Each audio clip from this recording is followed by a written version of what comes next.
Shalom semuanya, mari kita belajar apologetika untuk kemuliaan nama Tuhan Yesus, bukan diri sendiri. Saya bisa salah, Anda bisa salah, tapi firman Tuhan tidak mungkin salah. Nah, di video kali ini saya ingin menjawab sebuah pertanyaan ya dari seorang teman di channel di kolom komentar ya. Bang mau nanya, kalau hanya orang yang sempurna hidupnya yang akan masuk surga, berarti tak ada seorang pun yang akan selamat. Paulus pun mungkin gak akan masuk surga dong. Karena walaupun Paulus memberitakan Injil dan telah diutus Yesus, dia kan juga bisa jatuh dalam dosa. Dan para nabi diutus Tuhan itu, mereka juga bisa jatuh ke dalam dosa. Nah, seperti mungkin di video sebelumnya saya sempat bilang ya, Paulus mengatakan, aku melatih tubuhku dan menguasai seluruhnya, supaya jangan sampai setelah aku memberitakan Injil kepada semua orang, aku sendiri ditolaknya. Itu benar, itu adalah perkataan di dalam kitab suci ya.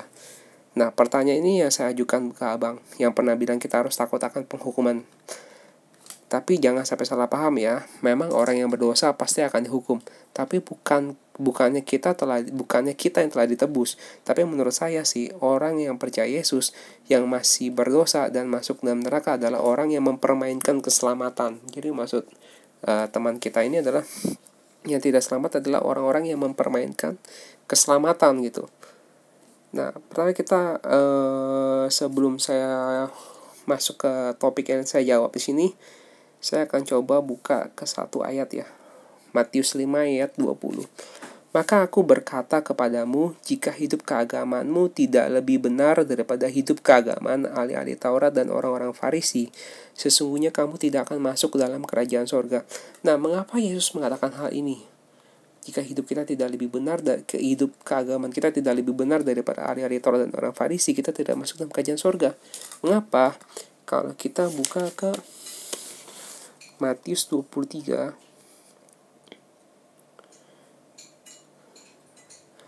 ayat 1 ya. Lalu Yesus Matius 23 ayat 1. Maka berkatalah Yesus kepada orang banyak dan kepada murid-muridnya, katanya, ahli-ahli Taurat dan orang-orang Farisi telah menduduki kursi Musa. Sebab itu turutilah dan lakukanlah segala sesuatu yang mereka ajarkan kepadamu, tapi janganlah kamu turuti perbuatan-perbuatan mereka, karena mereka mengajarkannya tetapi tidak melakukannya. Nah, kenapa satu ahli Taurat dan orang-orang Farisi Yesus tetap mengatakan, turutilah dan lakukanlah segala sesuatu yang mereka ajarkan? Karena ahli Taurat dan orang Farisi ini mengajarkan dari Alkitab Perjanjian Lama. Dan Alkitab Perjanjian Lama itu adalah bersumber dari Tuhan juga. Itu adalah sebuah kebenaran juga. Jadi ketika kita sudah masuk ke dalam masa Perjanjian Baru, bukan berarti Alkitab Perjanjian Lama kita singkirkan, tidak. Dari Alkitab Perjanjian Lama kita bisa mengambil pengajaran dan pelajaran juga. Buat kehidupan kita sehari-hari masih bisa kita gunakan. Dan Tuhan Yesus ingin kita melebihi seperti daripada orang-orang ahli Taurat dan orang Farisi. Kenapa? Karena orang ahli Taurat dan orang Farisi pada zaman Yesus itu bisa mengajarkan tetapi tidak bisa melakukan. Jadi di sini Yesus ingin menekankan iman itu adalah sesuatu yang aktif, bukan sesuatu yang pasif. Bukan sesuatu yang bisa kita ajarkan saja, tapi kita harus bisa lakukan juga. Nah, pertanyaannya mungkin dalam pandangan umat Kristen mayoritas beranggapan adalah iman itu adalah hasil dari keselamatan itu adalah hasil dari pemberian Tuhan, bukan usaha manusia. Benar, keselamatan itu adalah pemberian Tuhan, bukan atas usaha manusia. Tapi kita harus pahami, ketika manusia menerima keselamatan dari Tuhan, itu adalah suatu hubungan timbal balik. Makanya ketika kita buka ya, yang tadi saya jawab ya, jawabannya simpel saja. Setelah seseorang lahir baru, lahir dari air dan roh, dan saya tidak jelaskan lebih lanjut maksudnya apa. Seseorang menjadi anggota tubuh Kristus, menjadi anggota gereja, menjadi bagian dari mempelai wanita Kristus. Ya, apakah setelah itu hidupnya dapat sempurna? Tentu saja yang namanya manusia pasti memiliki kelemahan dan kekurangan. Tetapi yang Tuhan tuntut kepada manusia adalah menjadi umat yang tunduk kepada Kristus, bagaikan istri yang tunduk kepada suami. Kalau kita buka ke Efesus 5 ayat 22 sampai 23 dan 30 sampai 32. Hai istri, tunduklah kepada suamimu seperti kepada Tuhan. Karena suami adalah kepala istri, sama seperti Kristus adalah kepala jemaat. Jadi hubungan antara manusia dan Tuhan. Tuhan memang menebus dosa umat manusia. Tuhan membeli kita, menyelamatkan kita. Itu bukan hasil usaha kita, tetapi setelah manusia ditebus, itu ada hubungan timbal balik. Manusia harus mentaati Tuhan. Manusia sebagai anggota dari gereja, menjadi anggota dari jemaat, harus tunduk kepada Kristus sebagai kepala gereja. Ya, seperti ketika Tuhan memanggil bangsa Israel keluar dari Mesir. Tuhan membebaskan bangsa Israel dahulu keluar dari Mesir. Itu bukan atas usaha bangsa Israel, itu sepenuhnya atas kuasa Tuhan. Tapi ketika bangsa Israel lepas dari Mesir, mereka berada di tanah Kanaan, mereka harus taat akan perintah Tuhan. Mereka harus taat sama Tuhan gitu. Ketika mereka tidak taat, mereka akhirnya dihukum Tuhan di padang gurun gitu. Dan kita umat Tuhan kali ini, di zaman sekarang ini, Tuhan ketika memanggil kita, menebus kita, membeli kita, membayar dengan harga yang mahal.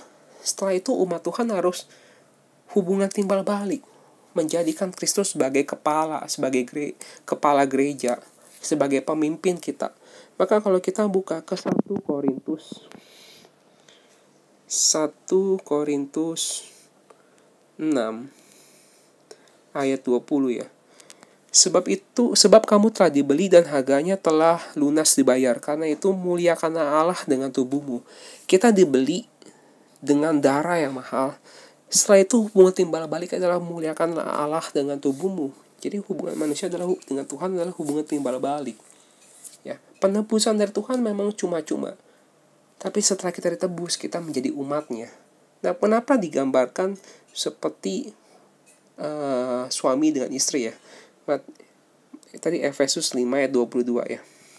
Ya, hai istri, tunduklah kepada suamimu seperti kepada Tuhan. Karena suami adalah kepala istri, sama seperti Kristus adalah kepala jemaat. Kepala jemaat adalah kepala gereja. The Christ is the head of the church. Kenapa kepala gereja ya? Kalau kita lihat lagi, ketika kita sudah dibaptis, menerima baptisan air ya, kita sudah dipersatukan dengan tubuh Kristus, kita menjadi anggota dari tubuh Kristus. Ketika kita menerima Roh Kudus, kita dijadikan menjadi anak-anak Allah. Nah, ketika itu kita dipersatukan dengan tubuh Kristus yang ilahi. Ayat 29, sebab tidak pernah orang membenci tubuhnya sendiri, tetapi mengasuhnya dan merawatinya, sama seperti Kristus terhadap jemaat, artinya terhadap gereja, karena kita adalah anggota tubuhnya. Ayat 31, sebab itu laki-laki akan meninggalkan ayahnya dan ibunya dan bersatu dengan istrinya, sehingga keduanya itu menjadi satu daging. Rahasia ini besar, tetapi aku maksudkan ialah hubungan Kristus dan jemaat. This is the great mystery, but I speak concerning Christ and the church. Nah, di dalam Alkitab ada beberapa hubungan antara manusia dengan Tuhan. Antara hubungan manusia bagaikan raja dan warganya, bagaikan tuan dengan hamba, bagaikan sahabat dengan sahabat, bagaikan bapak dengan anak, dan juga bagaikan suami dengan istri. Nah, kenapa hubungan Tuhan dengan manusia itu dengan umatnya digambarkan sebagai suami dengan istri? Ya, memang kita ketika suami istri berjalan, namanya hubungan ya, pasti ada namanya pasang surut. Tapi bagi Tuhan, Tuhan selalu setia. Kita yang sebagai manusia kadang kita tidak setia. Dalam hal apa tidak setia? Mungkin dalam hal kita melayani Tuhan, kita meluangkan waktu untuk Tuhan.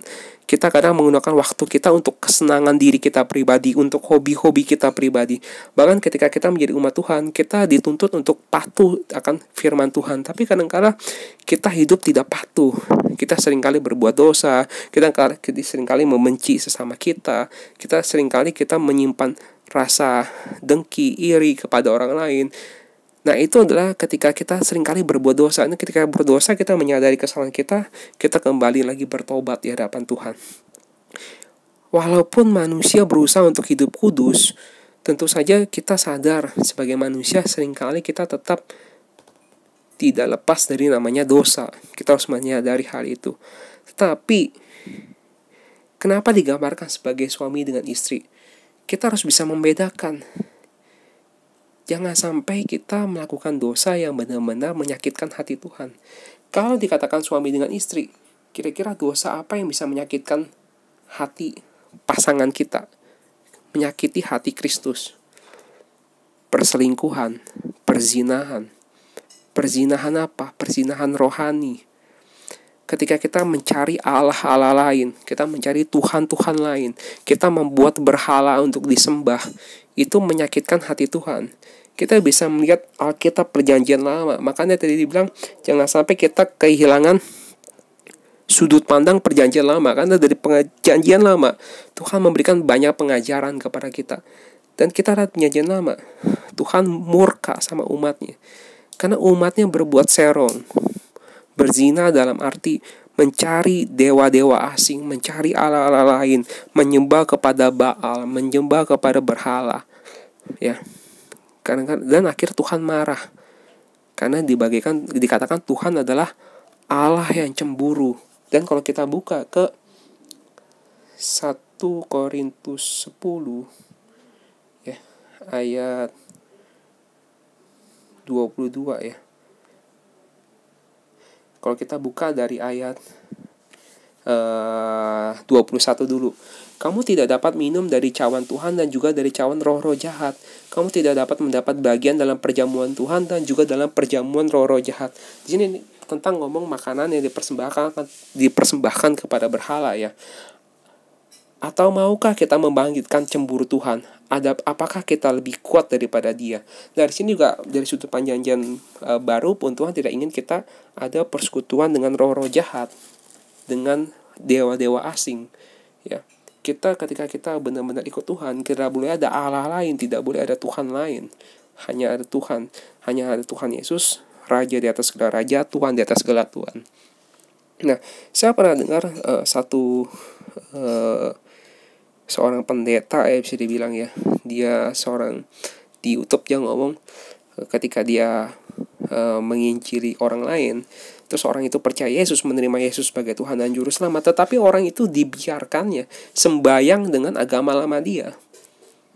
Saya nggak habis pikir, maksudnya ketika seseorang itu memutuskan untuk percaya Yesus, dia harus meninggalkan kepercayaan lama dia, karena Tuhan tidak ingin seseorang itu mengabdi kepada dua Tuhan, harus meninggalkan Tuhan yang lama gitu, bagaikan suami dengan istri gitu. Kalau kita lihat Perjanjian Lama jelas sekali Tuhan tidak ingin umatnya menyerong kepada dewa-dewa asing atau Allah-Allah lain gitu, bagaikan suami dengan istri gitu. Artinya jemaat harus tunduk kepada Kristus. Kristus harus menjadi kepala gereja. Bukan karena tokoh agama ini, bukan karena tokoh ini, bukan karena pendeta ini, bukan karena para teolog ini, bukan. Tapi karena menempatkan Kristus sebagai kepala gereja yang memimpin umat. Kristus harus ditaruh nomor 1 sebagai kepala kita. Nah, bagaimana kalau kita beranggapan ya, wah ternyata saya ini penuh dosa ya, apakah saya masih bisa layak di hadapan Tuhan? Makanya ketika kita buka ya, Lukas 7 ayat 44 ya. Ayat 44 dikisahkan ya tentang seorang perempuan yang meminyaki Yesus ya. Dan Lukas 7 ayat 44, dan sambil berpaling kepada perempuan itu, Yesus berkata ya, ia berkata kepada Simon kepada muridnya ya, engkau lihat perempuan ini, aku masuk ke rumahmu, namun engkau tidak memberikan aku air untuk membasuh kakiku, tetapi dia membasuh kakiku dengan air mata dan menyekanya dengan rambutnya. Engkau tidak mencium aku, tetapi sejak aku masuk, ia tiada henti-hentinya mencium kakiku. Engkau tidak meminyaki kepalaku dengan minyak, tetapi dia meminyaki kakiku dengan minyak wangi. Sebab itu aku berkata kepadamu, dosanya yang banyak itu telah diampuni, sebab ia telah banyak berbuat kasih. Tetapi orang yang sedikit diampuni, sedikit juga ia berbuat kasih. Pertama yang harus kita renungkan ya, nomor 1, kita harus menyadari dosa-dosa kita. Tuntutan Tuhan memang terlalu tinggi.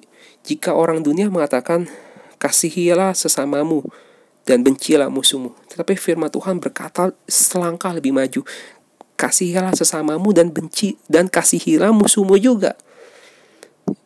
Emang firman Tuhan itu tinggi gitu, standar moralnya terlalu tinggi gitu. Kalau kita tahu apa yang kita harus berbuat baik, tapi kita tidak melakukan, itu jadi dosa.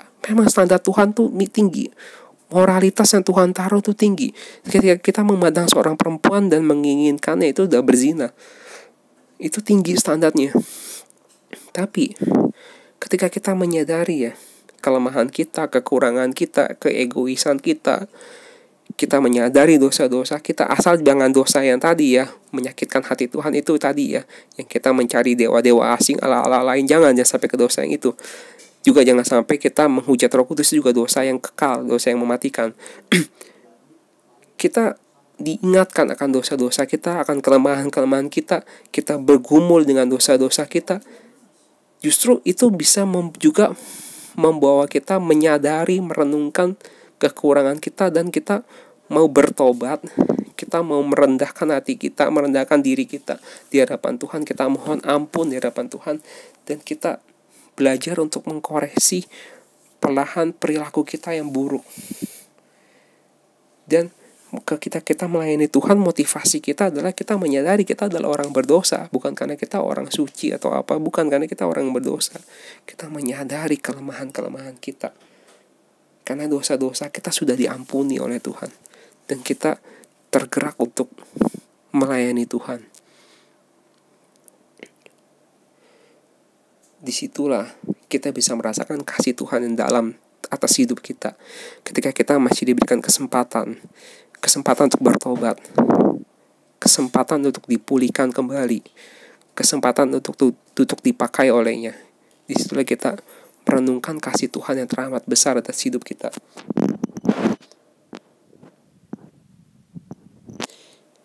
Hidup yang berkenan di hadapan Tuhan itu bukan masalah kuantitas, berapa banyak pahala yang kita dikumpulkan. Bukan itu, karena kita diselamatkan dengan ditebus oleh darah Yesus. Tapi seberapa kualitas diri kita, seketika kita sudah ditebus oleh darah Yesus yang mahal, kita berusaha untuk menjadi mempelai wanita yang baik, yang tunduk dan setia kepada Kristus. Karena itu hubungan timbal balik ya. Tuhan membeli kita dan kita menjadi umatnya. Semuanya itu pasti akan Tuhan ingat. Tidak ada yang sia-sia. Amin. Biarlah segala kemuliaan bagi nama Tuhan. Mohon bantu untuk share video ini juga kepada orang lain. Terima kasih.